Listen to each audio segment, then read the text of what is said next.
मेवाड़ बनाम मुगल, राजपूतों का अटूट प्रतिरोध। कल्पना कीजिए एक ऐसी घाटी जहां सूरज की पहली किरणें अभी अभी पहाड़ों से टकरा रही हैं, लेकिन हवा में खून की गंध पहले से ही फैल चुकी है। एक योद्धा अपने नीले रंग के वफादार घोड़े चेतक पर सवार मुगलों की 10 गुना बड़ी सेना के सामने डटा हुआ है। उसके चेहरे पर न कोई डर है न थकान, केवल एक जिद अपनी मातृभूमि को गुलाम होने से बचाने की। यह दृश्य है 18 जून 1576 का हल्दी घाटी का मैदान, जहां महाराणा प्रताप ने अकबर की सेना से टकराकर इतिहास रच दिया। लेकिन क्या आप जानते हैं कि इस युद्ध में चेतक ने एक ऐसी छलांग लगाई जो आज भी किंवदंतियों में जीवित है।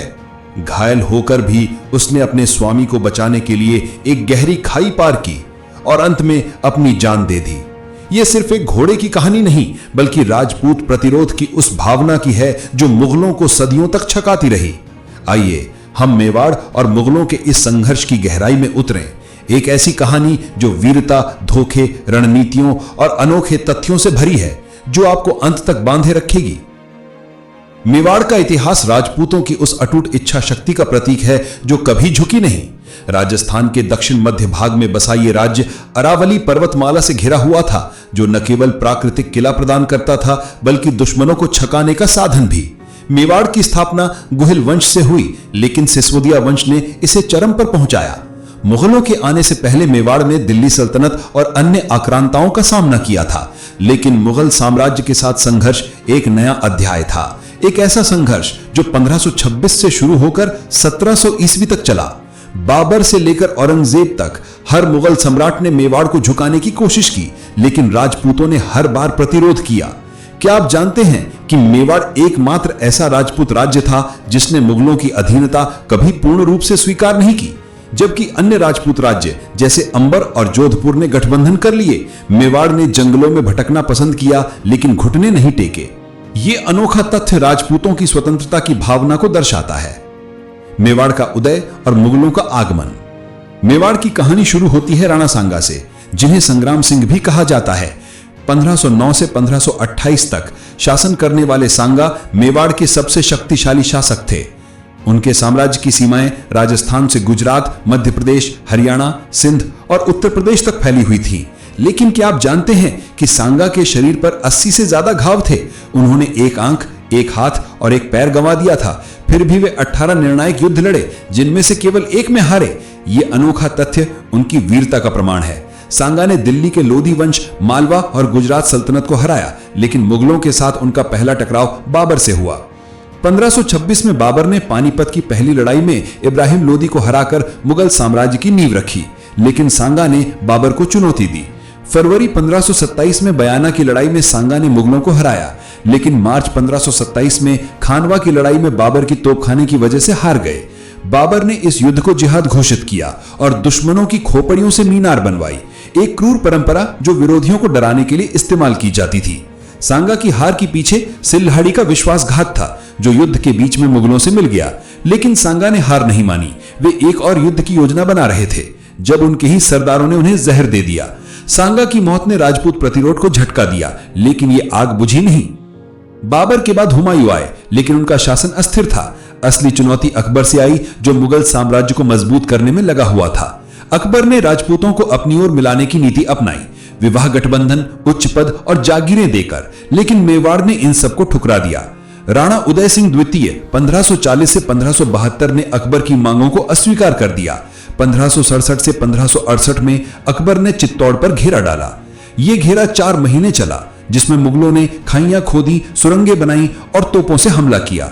उदय सिंह ने शहर छोड़ दिया, लेकिन जयमल राठौर ने 8000 योद्धाओं के साथ प्रतिरोध किया।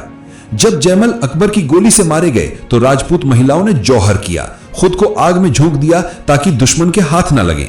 यह अनोखा तथ्य राजपूत महिलाओं की वीरता को दर्शाता है। लगभग 8000 महिलाओं ने जौहर किया और पुरुषों ने साका यानी आखिरी लड़ाई लगी।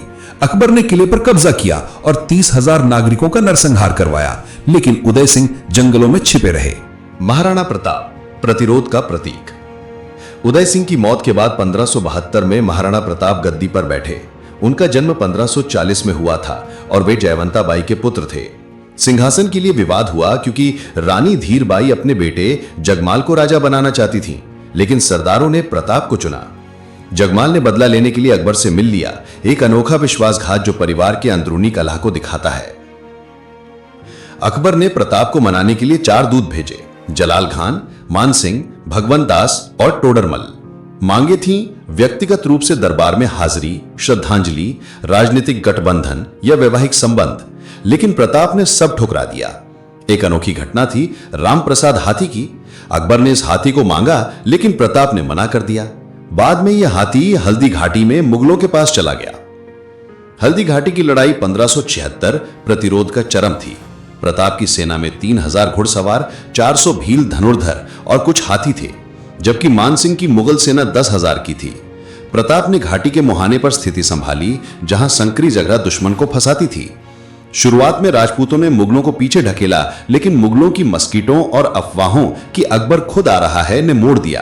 प्रताप घायल हो गए, लेकिन झाला मान सिंह ने उनका ताज पहनकर दुश्मन को भटकाया और खुद शहीद हो गए। चेतक ने प्रताप को लेकर खाई पार की, लेकिन घावों से मर गया। आज भी हल्दी घाटी में चेतक की समाधि है, एक अनोखा स्मारक जो पशु वफादारी को दर्शाता है। युद्ध के बाद अकबर ने खुद अभियान चलाया, गोगुंदा, उदयपुर और कुंभलगढ़ पर कब्जा किया। प्रताप जंगलों में भटकते रहे, कभी कभी घास की रोटियां खाकर, लेकिन उन्होंने गुरिल्ला युद्ध अपनाया, अचानक हमले, मुगल चौकियों पर छापे, भील जनजाति के साथ गठबंधन किया, जिनके नेता राणा पुंजा ने धनुर्धर दिए। ये अनोखा गठबंधन राजपूत आदिवासी एकता का उदाहरण है। 1579 के बाद मुगलों का ध्यान अन्य विद्रोहों पर गया तो प्रताप ने 36 मुगल चौकियां वापस लीं, जैसे उदयपुर, गोगुंदा। 1582 में दिवेर की लड़ाई में उन्होंने मुगलों को हराया, जिसे मेवाड़ का पानीपत कहा जाता है। प्रताप की अदालत चावन में कवियों कलाकारों की शरणस्थली बनी।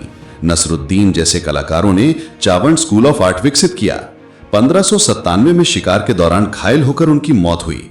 मौत से पहले उन्होंने बेटे अमर सिंह से वादा लिया, चित्तौड़ वापस लो और मुगलों से कभी समझौता मत करो। क्या आप जानते हैं कि अकबर को प्रताप की मौत की खबर सुनकर दुख हुआ?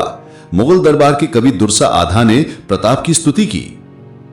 बाद के शासक और निरंतर प्रतिरोध। प्रताप के बाद अमर सिंह आए 1597 से 1620 तक। उन्होंने भी गुरिल्ला युद्ध जारी रखा, लेकिन 1615 में जहांगीर के बेटे खुर्रम यानी शाहजहां ने मेवाड़ पर हमला किया। मुगलों ने पहाड़ी इलाकों को घेरा, चौकियां बनाई। अमर सिंह ने शांति संधि की, लेकिन व्यक्तिगत अधीनता नहीं मानी। ये संधि मेवाड़ की स्वायत्ता बचाती थी। महाराणा राज सिंह 1652 से 1680 ने औरंगजेब के खिलाफ विद्रोह किया। औरंगजेब ने जजिया कर लगाया, जो हिंदुओं पर था। राज सिंह ने इसका विरोध किया और राठौर विद्रोह 1679 से 1707 में हिस्सा लिया। उन्होंने मुगल चौकियों पर छापे मारे, उदयपुर को खाली करवा दिया ताकि मुगल कब्जा न कर सकें। 1708 में आम्बेर, मारवाड़ और मेवाड़ का ट्रिपल अलायंस बना, जिसने संभर की लड़ाई में मुगलों को हराया। मेवाड़ की रणनीतियां अनोखी थीं। पहाड़ी इलाकों का फायदा, गुरिल्ला युद्ध जिसके बाद में शिवाजी और मलिक अंबर को प्रेरित किया, आदिवासी गठबंधन और जौहर शाखा की परंपरा। एक अनोखा तथ्य, राजपूतों ने मुगलों के खिलाफ ज्यादातर लड़ाइयां जीती, लेकिन इतिहास में हार को ज्यादा उजागर किया जाता है। अनोखी तथ्य जो इतिहास को जीवंत बनाते हैं। राणा सांगा को बाबर ने कहा, उस समय का सबसे बड़ा भारतीय शासक। चित्तौड़ के घेरे में अकबर ने जयमल और पट्टा की मूर्तियां बनवाई। कुछ कहते हैं सम्मान में, कुछ कहते हैं अपमान में। प्रताप के दरबार में मुसलमान सरदार हकीम खान सूर थे, जो हल्दी घाटी में लड़े। धार्मिक एकता का अनोखा उदाहरण। भीलों ने प्रताप को कीका यानी बेटा कहा, और आज भी मेवाड़ में भील राजपूत एकता का जश्न मनाया जाता है। औरंगजेब के खिलाफ राठौर विद्रोह में दुर्गादास राठौर ने बच्चे अजीत सिंह को बचाया, जिसमें मेवाड़ ने मदद की, एक फिल्मी कहानी जैसा। मेवाड़ ने कभी जजिया नहीं दिया, जबकि अन्य राज्यों ने दिया। प्रताप की तलवार 25 किलो की थी, जो आज भी संग्रहालय में है। विरासत और निष्कर्ष। मेवाड़ का प्रतिरोध मुगलों को सदियों तक व्यस्त रखा और अंत में 1818 में ब्रिटिश अधीनता स्वीकार की गई, लेकिन यह संघर्ष स्वतंत्रता की भावना का प्रतीक बना। आज कुंभलगढ़ और चित्तौड़ यूनेस्को साइट हैं। राजपूतों ने दिखाया कि संख्या नहीं, इच्छा शक्ति मायने रखती है। क्या आप जानते हैं कि प्रताप की कहानी ने स्वतंत्रता संग्रामियों को प्रेरित किया? 2007 में संसद में उनकी मूर्ति लगाई गई। यह कहानी सिर्फ इतिहास नहीं, बल्कि एक सबक है। प्रतिरोध की आग कभी नहीं बुझती। मेवाड़ ने मुगलों को सिखाया कि विजय सिर्फ किले जीतने से नहीं होती, दिल जीतने से होती है, और राजपूतों के दिल कभी नहीं जीते गए।